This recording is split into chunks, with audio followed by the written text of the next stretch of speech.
to know how to add or create cards in Trello? You'd want to add or create cards in Trello as it is essential for organizing tasks, projects, and ideas effectively.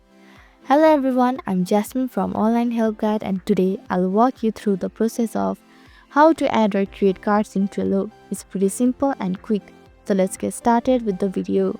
Firstly, tap on the Trello app on your screen. Now open any board you wish to add or create cards. Here, tap on the Add Card option.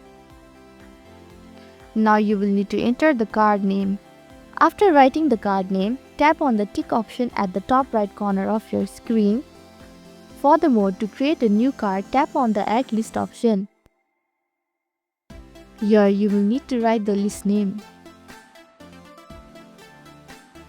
After writing the list name, tap on the tick button at the top right corner of your screen. So this is how you can add or create cards in Trello. Thank you for watching Online Help Guide. I hope this video was helpful. If it was, then hit the like button and comment down if you have any questions or feedback. Also, if you are new to our channel, please subscribe and hit the bell icon so that you don't miss our upcoming videos.